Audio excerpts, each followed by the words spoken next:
Nessa semana, nós vamos falar sobre grandezas diretamente proporcionais. E quando a gente fala de grandezas, elas também são relacionadas às razões. O que são razões? Fração. Então, nós temos duas grandezas, elas vão ser equivalentes e vão formar, assim, as razões.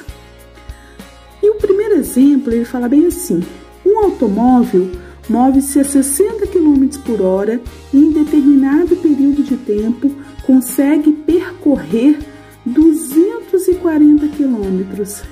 Então, a 60 km por hora, ele percorre 240 km. Se esse automóvel tivesse a 120 km por hora, ele conseguiria percorrer 480 km nesse mesmo tempo?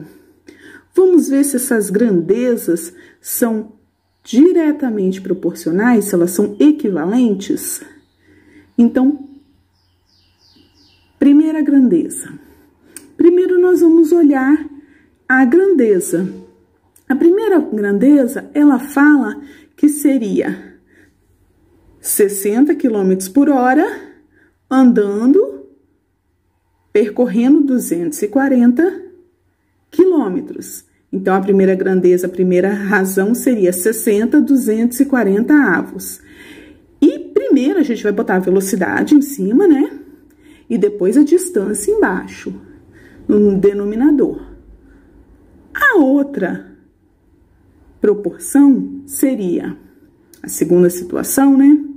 De razão seriam 120 km por hora, que é a velocidade, andaria 480 km com o mesmo tempo. Vamos analisar se elas são grandezas.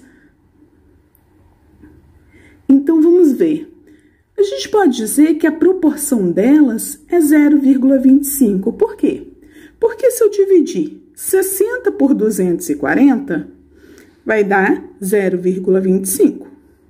E se eu dividir 120 por 480, também vai dar 0,25. Então, elas têm a mesma proporção. Dizemos que elas, então, são grandezas, tanto a velocidade como a distância são grandezas proporcionais, tá? E a gente usa muito essas grandezas proporcionais, direta e indireta. Hoje nós vamos ver a direta. A utilização dela seria mais com regra de 3. E aí nós vamos ver a forma de regra de 3 simples. Vamos lá. Quando nós usamos regras de 3 simples? A regra de 3 simples, ela envolve grandezas diretamente proporcionais. E para mim resolver ela, eu tenho que multiplicar cruzado, ou seja, eu vou multiplicar em forma de X ou em forma de cruz, como algumas pessoas falam. Um exemplo: um determinado produtor de especiarias da Índia, um determinado produto de especiarias da Índia custa aqui no Brasil 200 gramas a R$ 72,00. Então, nós vamos ter que fazer a nossa tabelinha. Como na aula passada a gente fez a tabelinha, essa também nós vamos fazer, ó. Nós temos duas dimensões: o peso, que é em gramas, e o preço. Então, ele colocou, ó, 200 gramas custa R$ 72,00. Vamos montando, vamos lá continuar no nosso problema. O cozinheiro-chefe de um restaurante precisa para um determinado prato 500 gramas para a sua receita. Quanto deve custar essa especiaria para fazer essa receita? E aí eu não sei, eu vou colocar o X. Montei essa tabelinha. Terminando de montar essa tabelinha, eu vou analisar. 200 gramas custa R$ 72,00. 500 gramas, que eu aumentei, né? De 200 eu aumentei para 500. Então, ó, subiu as gramas.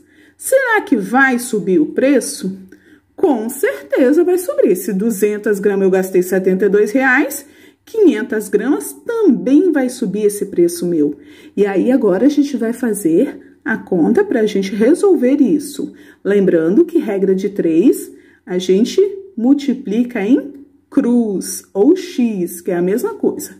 Voltando lá para nossa tabelinha. Então, eu vou multiplicar 200 vezes x. Esse pontinho, lembrando que é de vezes, ó, 200 vezes x. E 500 vezes 72, ou 72 vezes 500, que é a mesma coisa. 200 vezes x vai dar 200x. 72 vezes 500 deu 36.000. Então, agora eu quero saber o x, que é o preço desse produto. O que que eu vou fazer? Vou pegar esse 36.000 e vou dividir por 200. 36.000 dividido por 200 vai ser R$ 180,00. Então, o preço dessa especiaria será R$ 180,00. Não é nada difícil. Obrigado por assistir o nosso vídeo e se inscrevam no canal, deixe o seu like e ative o sininho para receber as suas notificações.